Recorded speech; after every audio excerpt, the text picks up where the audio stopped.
Finally, the last problem here is just scaling, which is, in my opinion, the simplest problem. Well, also the more general form of all the problems above. We've already touched on cost, but if we have like hundreds of interests or thousands of articles, our context lengths do have still hard limits. And so we do need some additional tricks to handle this.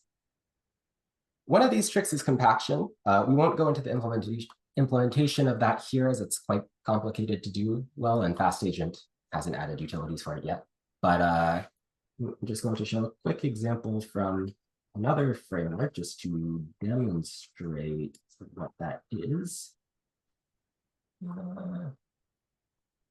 Here. So basically, all conversations are really just a series of messages. They're a little bit more than that, but they're basically a series of messages. So we can do things like manipulate the conversation history to compress the oldest messages via summarization, and then remove them from the conversation. That's a form of continuous compaction. And then there's also what I call like stop the world compaction for anyone who's looked at a garbage collector. And that happens like whenever you hit a certain token threshold across your whole conversation. I think the jury is still out on which technique is better as far as I know. But those are the two broad techniques to be aware of. Might need to zoom in just a little bit for a second, Luca. Yeah, so basically, this is a utility that Strands, which is another agent building framework like FastAgent, offers, which basically it's a simple SDK solution that you plug in, and it will automatically summarize the oldest parts of your conversation, keep the latest messages, and so on. There's other forms of continuous compaction, like it has a sliding window one, which basically just discards the oldest messages without summarizing them. But yeah, basically my point is that there are those continuous approaches which manipulate the conversation history on the fly, and those discrete ones which do it all at once. So I'm not going to cover that in too much detail because it's complicated, but I want to make sure everyone knows that exists. The other trick is sampling.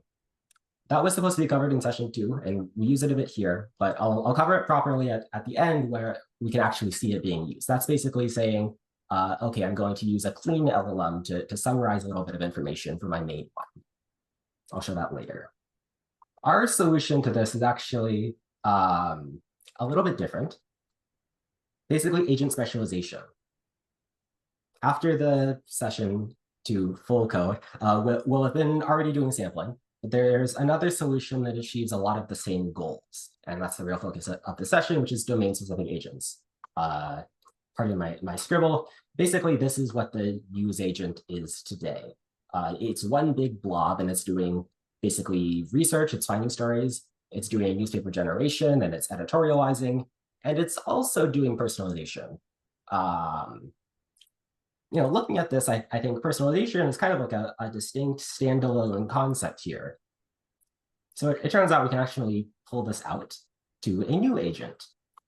Now you have your news agent, which is only focused on actual news, doing the research, discovering the stories, generating the newspaper itself, editorializing, and then you have a separate agent dedicated to preference modeling, and that's doing your personalization and alignment.